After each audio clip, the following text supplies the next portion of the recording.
are here in the middle hour of our grief. So many have suffered so great a loss. We come before God to pray for the missing and the dead, and for those who love them.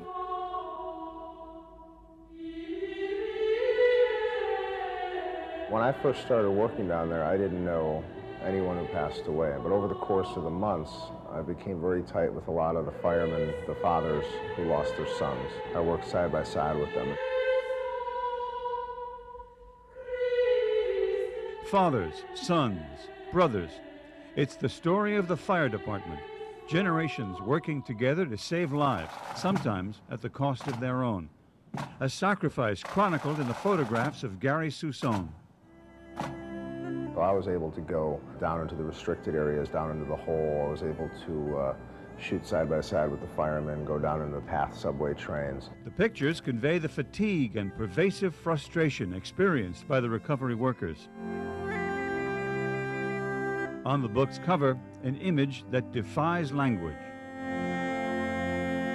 I took that photo on an early March morning. This firefighter had been digging underneath some wires for a couple hours, and I was just getting ready to leave the hole when I turned around, and he was, I don't know if he's praying or resting or what he's doing. That image summarizes the often hopeless feeling that the men went through, digging hours and hours and not being able to find anyone. Through his camera, Suson captured intimate moments in silence and respect.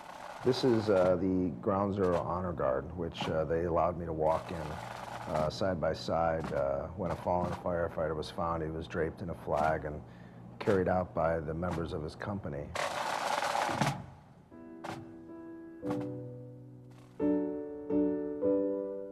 This is Arnie Roma. He lost his son Keith Roma from Fire Patrol. This is Chief Joseph Pfeifer, who lost his brother Kevin, and this is the flag that was used to cover his brother's body.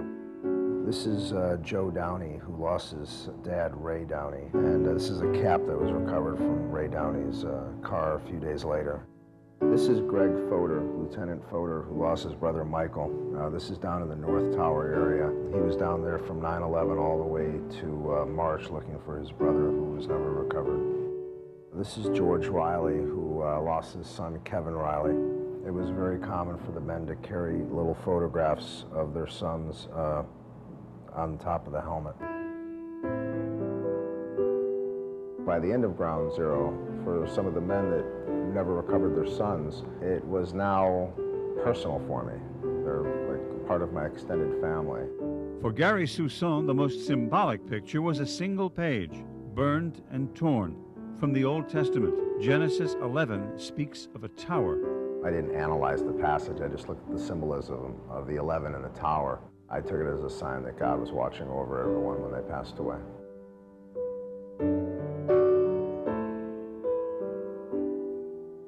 They worked so hard at Ground Zero for 7 months. They never complained. They came, they did their work, they left every day, and I think they're incredible human beings, and I really admire them.